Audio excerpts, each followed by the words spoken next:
Mummy जी, आपने बुलाया मुझे? हाँ बहू, ये देख मैं तेरे भाइयों के लिए राखी लाई हूँ। अरे वाह मम्मी जी, ये तो बहुत सुंदर है। हाँ बहू, लेकिन मैं दो लाई हूँ, एक तेरे बड़े भाई के लिए और एक तेरे छोटे भाई के लिए। लेकिन मम्मी जी, मुझे तो एक ही राखी चाहिए। लेकिन बहू, तेरे तो दो भाई है ना। हाँ मम्मी जी, लेकिन मुझे एक ही राखी चाहिए। एक राखी आप रख लीजिए। एक राखी किसे बांधेगी बहू? अपने छोटे भाई रोहन को। और बड़े भाई के लिए? मम्मी जी, उनके लिए पिछले साल की पुरानी राखी पड़ी है ना। ऐसा क्यों बहू? छोटे भाई के लिए इतनी महंगी और सुंदर राखी, और बड़े भाई के लिए पिछले साल की पुरानी राखी। मम्मी जी, पिछले साल मुझे भैया ने 100 रुपए दिए थे और भाभी ने 300 रुपए की साड़ी दी थी।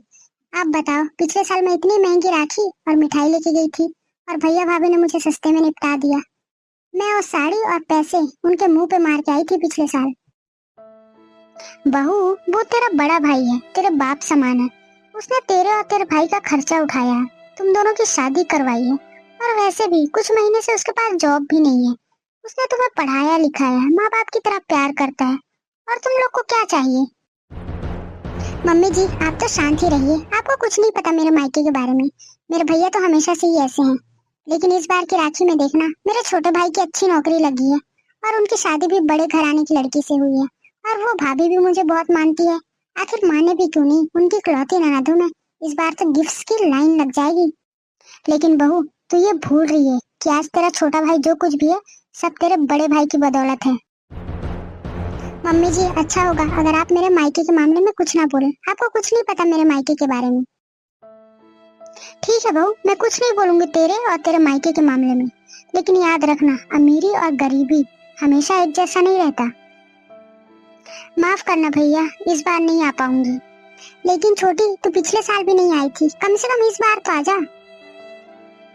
माफ करना भैया, लेकिन घर के हालात आपसे छुपे नहीं हैं। ऐसे हालात में मेरा वहाँ आना सही नहीं होगा। छोटी, तू और दामाद जी हमसे मदद भी तो नहीं लेते। भैया, आप तो जानते हैं आपके दामाद को। वो एक ईमानदार और मेहनती इंसान है। आजा छोटी, 2 साल हो गए, तू मायके भी नहीं आई है। मैं जरूर आऊंगी भैया, लेकिन घर के हालात सही होने के बाद। वैसे भी मेरी ननद भी आती है राखी बांधने, और आप तो जानते हैं उनका स्वभाव कैसा है। अच्छा भैया, राखी भेज दूंगी, छोटी के हाथों बंधवा लेना। ठीक है छोटी, लेकिन अगर कभी भी तुम लोग को मेरी मदद की जरूरत पड़े तो बस एक बार याद कर लेना। ठीक है भैया, रखती हूँ। दीदी, ये देखिए, आपकी साड़ी आ गई। अरे वाह छोटी, ये साड़ी तो बहुत सुंदर है। ये साड़ी तो बस देखने में सुंदर है दीदी, लेकिन जब आप इसे पहनोगी ना तो बहुत सुंदर लगोगी। राखी के दिन आप यही साड़ी पहनना। अच्छा ठीक है छोटी, मैं राखी के दिन यही साड़ी पहनूंगी। लेकिन अब तू जा और जाकर तैयारी कर, तुझे मायके भी जाना है ना। नहीं दीदी, मैं मायके नहीं जा रही हूँ, राखी भेज दूंगी, मेरा भाई खुद पहन लेगा। लेकिन छोटी, ये तेरी शादी की पहली राखी है। दीदी, आप भी तो मायके नहीं जा रही हो। हाँ छोटी, लेकिन मेरी बात अलग है। दीदी, घर के हालात ऐसे हैं, ऐसे में आप लोग को अकेले छोड़ के जाना मुझे सही नहीं लगता। लेकिन छोटी, तुझे जाना चाहिए, हम सब हैं यहाँ संभालने के लिए। दीदी, मुझे पता है आप सब बहुत तकलीफ में हो, क्योंकि भैया के पास अभी कुछ महीनों से जॉब भी नहीं है। उसमें भी पूरे घर का खर्च आप लोग ही चला रहे हो। बच्चों की फीस, उसमें फिर हमारी शादी का खर्चा, आप लोग कितना अकेले संभालोगे? अब हम लोग को भी थोड़ी जिम्मेदारी लेने दो। मैं बहुत भाग्यशाली हूँ छोटी, देवरानी के रूप में मुझे छोटी बहन मिली है। हाँ हाँ, अब आप तो मस्का ही लगा लो मुझे। अच्छा छोटी, दीदी का कोई कॉल आया था क्या तुझे? नहीं तो दीदी, वैसे दीदी कब आएगी, राखी के दिन या राखी के पहले दिन? पता नहीं छोटी, मैंने उनको बहुत कॉल किया था, लेकिन उन्होंने उठाया नहीं। ये लो दीदी, दीदी का ही कॉल है। हाँ दीदी बोलिए। कैसी हैं भाभी आप? मैं तो ठीक हूँ दीदी। ये बताइए, आप दीदी का फोन क्यों नहीं उठा रही हैं? वो कब से आपको कॉल कर रही हैं? अरे भाभी, बड़ी भाभी की तो आदत है थोड़े थोड़े बात में फोन करने की। कुछ भी होगा बस मुझे फोन लगा लेंगी। उनको छोड़िए, आप बताइए, आप कैसी हैं? मैं ठीक हूँ दीदी। दीदी पूछ रही हैं राखी के दिन आओगे या राखी के पहले दिन? राखी के दिन ही आऊंगी भाभी, मेरी ननद भी तो आती है राखी बांधने, उनके बांधने के बाद ही आऊंगी। ठीक है दीदी, ये लीजिए, दीदी से बात कीजिए। उनसे क्या बात करना भाभी, आपसे बात हो गई वही बहुत है। ठीक है दीदी, रखती हूँ, घर में बहुत काम है। दीदी राखी के दिन ही आएंगी दीदी। चल बढ़िया है, हमें तैयारी करने का और समय मिल जाएगा। देखिए भाभी, मैं क्या लाई हूँ आपके लिए। वो सब तो ठीक है दीदी, लेकिन इतना सब लाने की जरूरत नहीं थी आपको। हाँ भाभी, लेकिन आप मेरी सबसे प्यारी भाभी हैं, आपके लिए नहीं लाऊंगी तो किसके लिए लाऊंगी? वो सब तो ठीक है दीदी, लेकिन ये तो भाई बहन का त्योहार है। ले बहना, जल्दी से राखी बांध दे। आजा रोहन, पहले तुझे राखी बांधती हूँ। लेकिन दीदी, भैया बड़े हैं, पहले आप उन्हें राखी बांध लीजिए। नहीं, मैं पहले तुझे ही राखी बांधूंगी। कोई बात नहीं छोटे, राखी बंधवा ले। ये ले रोहन, तेरी फेवरेट मिठाई। और भाभी, ये आपके लिए। थैंक यू दीदी। ये सब तो बाद में होता रहेगा दीदी, मुहूर्त निकला जा रहा है, भैया को जल्दी से राखी बांध दो। ये लो भैया आपकी मिठाई। और भाभी, ये आपके लिए। थैंक यू बहना। थैंक यू दीदी। ये क्या दीदी, रोहन जी के लिए सोने की राखी और भैया के लिए नॉर्मल राखी। भैया के लिए नॉर्मल राखी ही सही है भाभी। छोटी, ये सब छोड़ना, चल हम खाने की तैयारी करते हैं। भैया, हम भी दुकान के बचे हुए काम निपटा लेते हैं। ठीक बोल रहे हैं, चल। दीदी, आपने मुझे बोलने क्यों नहीं दिया? छोटी, रहने देना, बात को क्यों आगे बढ़ाना? दीदी, दीदी तो बात करने की तमीज ही खो बैठी हैं। हर समय इंसल्ट ही करते रहेंगे क्या आप लोगों की? अगर इतने ही अमीर घर और रिश्तेदार चाहिए थे तो हमारे घर आना ही नहीं चाहिए उनको। शांत हो जा छोटी, ये सब तो होता ही रहता है। ऐसा कर, वो डिब्बे में काजू बादाम रखे हैं, निकाल कर उन्हें काट दे, तब तक मैं बच्चों को देख कर आती हूँ।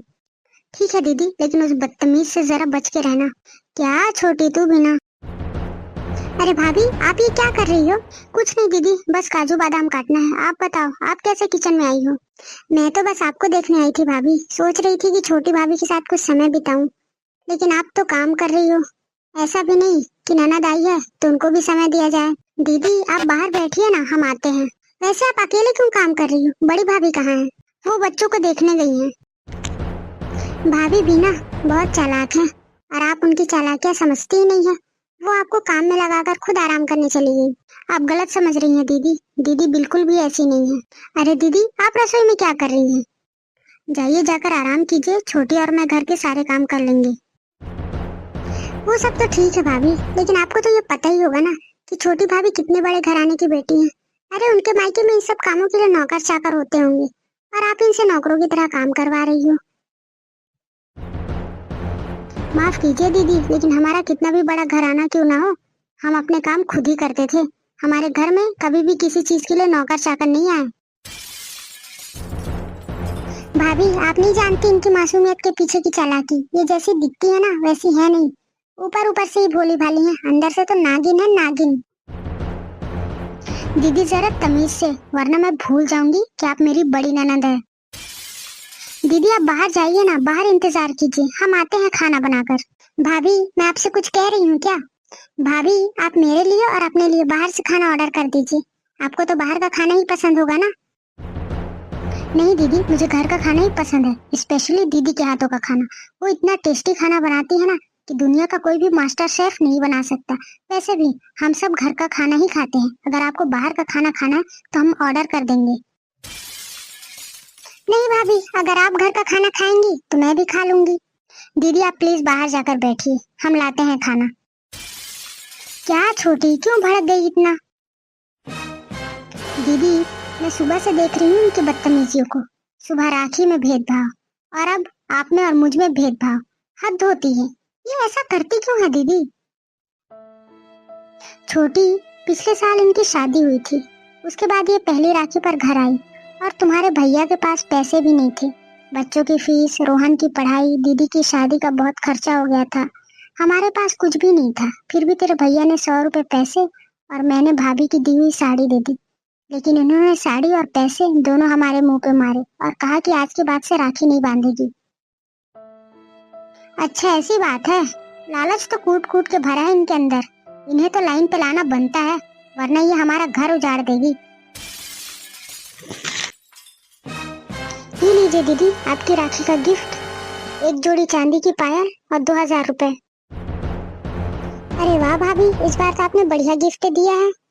दीदी, ये हमारी तरफ से आपकी राखी का गिफ्ट, 300 रुपए की साड़ी और 100 रुपए पैसे। जी भाभी, बड़ी भाभी से ही कुछ सीख लो। उन्होंने मुझे 2000 रुपए भी दिए हैं, चांदी की पायल भी दी है और सुंदर सी साड़ी भी दी है, और आपने मुझे ये सड़ी हुई साड़ी दी है। दीदी, ये तो अपना अपना प्यार है, जो जैसा प्यार करेगा उसे वैसा प्यार मिलेगा। भाभी, मैं रोहन के लिए सोने की राखी लाई हूँ, और इतनी महंगी गिफ्ट, पूरे 2 लाख का खर्चा हुआ था। दीदी, वो आपका प्यार है और ये हमारा प्यार है। भाभी, कुछ तो शर्म कर लो, बड़ी भाभी से ही कुछ सीख लो। मुझे नहीं चाहिए आपके हाथ से कोई भी नेक और गिफ्ट। पिछले साल की तरह इस साल भी हमारे मुंह पर मार दो ना दीदी। पिछले साल भी आपने यही किया था। दीदी, अमीरी और गरीबी तो आती जाती रहती है, लेकिन रिश्ते एक बार गए मतलब वापस नहीं आते। दीदी ने जो आपको साड़ी दी है ना, उन्होंने अपने लिए खरीदा था, लेकिन पिछले साल आप नाराज होकर गई थी, इसलिए इस बार उन्होंने खुद की खुशियों की कुर्बानी दे दी। पैसे भी दीदी के पास नहीं थे, उन्होंने अपने सोने के कंगन गिरवी रखकर आपके लिए 2000 रुपए लाए और आपके लिए चांदी की पायल लाई, ताकि आप खुश रहें। आपको पता है कई महीनों से भैया के पास जॉब भी नहीं है, फिर भी वो इंसान पूरे घर को चला रहा है। दीदी, आपको जरा भी शर्म नहीं आती है अपने आप को इस घर की बेटी कहते हुए और इन भाइयों की बहन कहते हुए? आप में तो इतना भी दिमाग नहीं है कि आपके भाई कौन से सिचुएशन से गुजर रहे हैं, उन पर क्या बीत रही है, वो खुश है नहीं है, उन्हें आपकी जरूरत है नहीं है। आपको किसी चीज से कोई मतलब नहीं है, आपको मतलब है सिर्फ पैसों से। आप भाइयों में भी भेदभाव कर रही हैं, राखी में भेदभाव कर रही हैं। अरे, आप तो अपनी भाभीयों में तक भेदभाव कर रही हैं, और आपसे उम्मीद भी क्या करें हम। लोग सही कहते हैं दीदी, ननद भाभी का घर नहीं उजाड़ती, ननद ही भाभी का घर उजाड़ देती है। भैया भाभी, मुझे माफ कर दीजिए। मैं हाथ जोड़ के आप लोग से माफी मांगती हूँ। मुझे समझना चाहिए सिचुएशन को। आप लोग तो मेरे अपने हैं, मैं नहीं समझूंगी तो कौन समझेगा।